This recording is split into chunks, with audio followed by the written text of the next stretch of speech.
Hello everyone, so today I'm going to be doing two videos, so definitely check them out separately. This one particularly is going to be about Rover.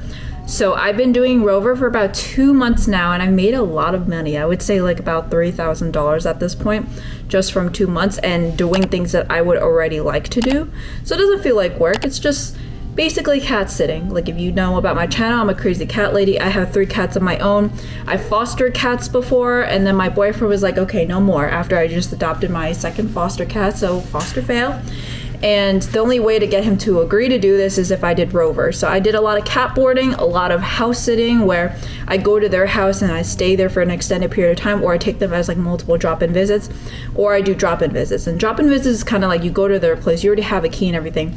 Open the door, provide the food, clean the litter box, change out the water, all that kind of stuff, like things you would imagine. And also play with them and make sure that they're healthy and happy. And today I'm actually going to show you two. I have cat boarding right now where I actually have a cat named Pepper who's actually just chilling in our place. So cat boarding is a great opportunity for them to feel very homey, constantly have supervision. And in this case, yeah, Pepper. So Pepper over here is actually just here for the Thanksgiving holidays. Welcome, Pepper. So affectionate. We are actually like at this point 5 to 6 days in with Pepper, so he's very comfortable with us.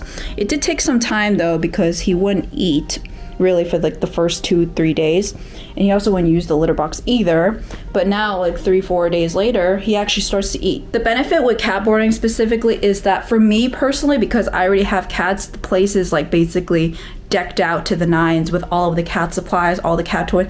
It's really not that hard. If maybe you don't originally have pets, you're going to have to stock up on all these things like maybe cat bowls or water fountains, litter boxes, litter, and this is just for cats. Like if you want it for dogs, you probably need like poop bags or things like that. I always generally recommend the cat owners to actually bring their food so that way they don't like throw up or get diarrhea or anything like that from sensitive stomachs, because you don't want to change their diet so much. So I always ask them to bring it. So some owners, they free feed their cats, so I would just leave food out at all times. And then there's also some cats that do meal times. So in this case, Pepper does meal times. Pepper specifically does wet food in the morning and then dry food at night, and no medication specifically, but that's what I've been doing. And I would also be like playing with them, cuddling with them, all that kind of thing, so they feel a little bit more comfortable than if they were at like a random place, all unsupervised, which is what generally like a cat house sitting or a drop-in visit would be. The only difference is with cat house sitting, there's actually a potential that they would be sleeping, that you can personally sleep at their place. It's not all of them, but for some of them, it's like maybe you go there as like a daycare, if anything. Like maybe you go in the morning, you stay throughout the entire day, and then you leave at night. I personally don't like that because I like to be with my cats, and also like I do cat boarding too, so it's not like I could just ditch the cat boarding. But I have Addison over here who actually helps me out. So the kind of agreement I mentioned before is that he gets a cut out of it when we do cat boarding, because he does like actually sleep in the same room that we do, so he has to get some little incentive to let this beauty come here. Hello, Pepper. Pepper's so cute.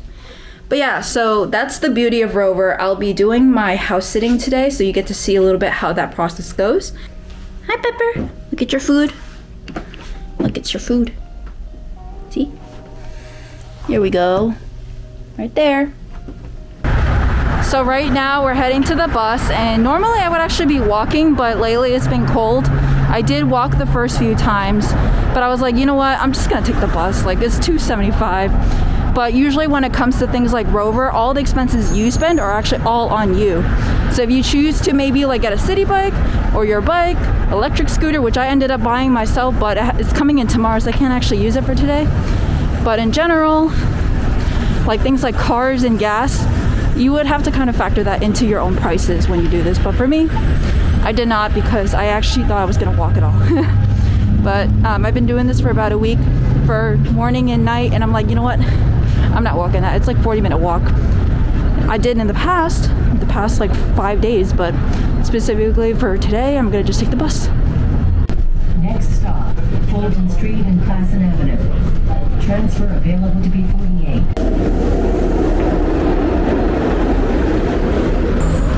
So usually before we even get to this point where I go to a booking, we usually have a meet and greet. It's like the first time you ever do it though. The second, third, returning any clients, they may not do that. But sometimes they might do it anyways, just for like maybe to hand off like keys. Oh my God, there's an ambulance. So usually when you do something like Rover, you do meet and greets as like the first thing you do when you have like a returning client though. Those usually are gonna be more of like, you don't really get a meet and greet. You could though, but for me, I did it virtually because of the pandemic. And so what I ended up doing was like we did a video call on the app. Sometimes you could do FaceTime, you could do Zoom, whatever. And then you do like a handoff of the keys. So for me, we met up like midway from this client's place to our place, picked up the keys, and I have the keys right now. Safety wise, like I always recommend you to, if you're gonna go meet up with them in person, try to do it in a way where you have someone with you. Especially if you're a woman, like you never know what's gonna actually happen. So you wanna come with someone. So Addison actually came with me to go get the keys. And now, going up here by myself. I can't bring anyone up there because it was not agreed by the client. So he's just gonna stay here as I do my visit. All right, let's go.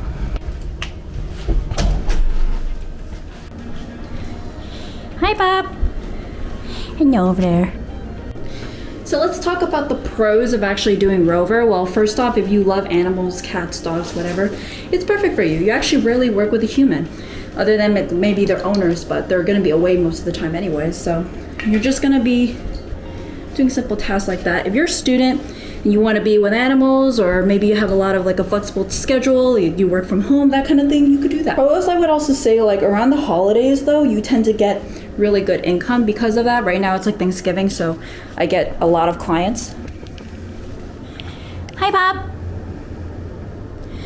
Oh, so cute. Another pro is that you get to see very, very cute kitties. Hi, Bob. You're so cute. Yes, you are. Yeah. Some cons is that usually when you get expenses, like for example, food like this at their place, you don't have to pay for that. But when it comes to things like my MetroCard today, yes, I did have to pay for that. And anything like in general, but it is still pretty flexible in my opinion. One other thing you have to worry about is that Rover does take like 20% of the fees. So let's say you make $100, really you made 80 because Rover takes 20%. And then on top of that, because of the fact that you're not a Rover employee, you actually have to pay taxes onto you. So at least like for where I am, I'm basically assuming my income is gonna be 30% less, and I do that after the fees too. So let's say for example with $100 you lose $20 from the fees itself, and then after that you get $80 left. So that means 30%, you lose $24 from taxes. You guys also kind of want to figure out the cost of living. Some people do this as like their main hustle and some people don't. For me, I don't do it as my main hustle, but I just like to do it because, you know, side income, and also I love cats. So I just fed them. And now I'm just gonna clean their litter box. So one thing you kind of want to note is that they're still animals, you know, so you want to know the telltale signs of maybe like their poop, like is it good, is it bad? But also like their food, are they eating? Are they behaving well? You don't actually want to see me scoop the poop, but I'm just gonna say it anyways. But you actually also want to be able to understand animal behavior. So if they're doing something a little bit weird. So I had a client before where the first 3 days completely fine, but then after that, like just completely refused to eat. And even the treats that I knew that she loved. And plus she also did not use a litter box because I've been coming in every day and I've been monitoring it. So that's something that I actually I'll tell the client about, so that way they know about it, if it's like something that's normal or not. One of these times, like during the meet and greets, I was like, how's their appetite usually? Like, what do they usually do? Like, what are some kind of habits of theirs? So I know what's normal and what's not normal. And that's something that a cat sitter or animal or dog sitter should be doing, because you want to make sure that they're normal. Every cat, every dog is unique, so you want to make sure you take that in consideration. While I'm on the topic of poop, I would say, honestly, there's really no other cons, but I would say for sure though that you do have to kind of think about it in the way of like, does it make sense for you? Because it is still a time commitment. Even though that like, it could be like only a few minutes away from your house, in my case, like I have to actually take the bus, you also have to think about the opportunity cost. If you accept this, then you may lose a client from that and whatever. So you have to treat everything like a business. You always have to think about like, how do I attract new clients? How do I get returning clients and all that kind of stuff? So that is something that you as a business person have to think about. It's not just like doing a little side gig and then see like what happens. So you want to get testimonies like that's okay. So I'm going to go into a little bit more about how to actually get into it. You need to do your Rover profile, and under your Rover profile, that's actually where you fill out all the information, your experience, like what's your schedule kind of like, all the photos of like pets that you've worked with, either other people's pets or your own pets if you have any. Maybe if you're doing boarding, then you want to show your place a little bit. I've gotten a lot of boarding clients just from showing the place in the photos, and they know exactly what to expect. And I explain all of my experience. So for me, I niched into cats. And when I niched into cats, like now every single cat owner kind of wants me. If you go for dogs, which is like what Rover's mostly known for, you need to be able to like, I specialize in senior dogs, I specialize in like special needs dogs, or I specialize in puppies kind of thing. Like this is why I have a backyard kind of thing. So for me, I was like, I have a cat oasis. Like why wouldn't you want this? So you have to kind of think about it that way, that you are a business. You also get testimonies. So to be able to do this in the first place, you need 3. And they're also going to do a background check on you. So once you pass everything, it's not even like you're completely done either. You have to now start to appeal to clients. So you have to actually accept your calendar, show that like your next 2 weeks schedule is available. And once you get your first client, you also want to be able to ask like, hey, can you do a good review? And now starting from like, I think like 1 month in from when I started, they only actually enable tips in my city or area, I don't know, but they've been doing this as like a little pilot beta program before, and now they actually do tips. So when they do the review, you also get tips. So think about it in the terms of like you get $100, 20% goes to Rover, so that's $20 over here. You keep $80, but you have to set aside tax, which is like about 30%, so $24 right there, and then you keep tips. Like a lot of this is really fun to do, but I will definitely say if you don't enjoy animals and you don't have the time, don't do it. It's just not worth it. But if you love it and you just like to do this kind of like, for me, I do it as like morning exercise. I just want to try new things. I go for it. So like for example, today I even made it as a way to like get lunch here. So well, that's all I really have for specifically Rover. This is the first visit for house sitting. But you also have to remember, it's not just for the cats themselves. I also have to inform the owner. So now, for specifically when it comes to house sitting, like there's no real drop-in visit cards, but for drop-in visit cards, generally, like you would like put in your timer, you say like, did you pee, poop, food, water, all that kind of stuff. The water levels looked good. I filled the food. I just cleaned the litter box, all that kind of stuff. And now it's just a matter of like taking some photos and videos and giving an update to the owner. So let me just go and do that. Oh, you're so cute, Bob. Bob. Yeah. Come on. Come on. There we go. There we go. So cute.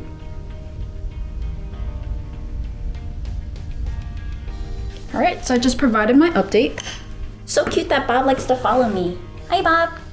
So cute. Oh, he's punching the camera. And then my job is done. So usually, like I've always asked like what's their favorite toy, what's their favorite treat, but I've been realizing I gave too much of their favorite treat that they stopped eating their dry food as much. So I'm holding off on that until the very last day as a goodbye. Playing wise, I think they said that like honestly they don't play much, they just sleep around a lot, and I don't see that many toys out here to begin with. But now heading over to seated vlog. So in this seated, I'm going to actually be going to Rangoon, which is a Burmese restaurant. So now we're gonna head over. Right now it's about 12:32 and we have a reservation at 1. It takes about 10 minutes for me to walk over there from the Rover client's house, so I'm just gonna walk right over.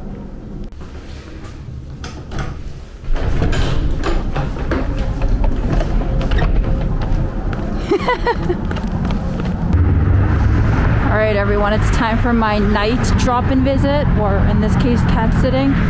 So I'm walking to the bus stop so I can get there safely. I might take the subway back because, you know, there's a free transfer with that. If you haven't seen my New York saving video, check it out over here.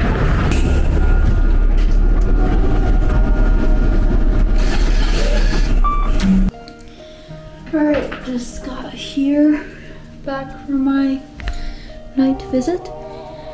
Going to refill some food and check up on the kitties. I already see Bob popping his head out. Aww. Hello.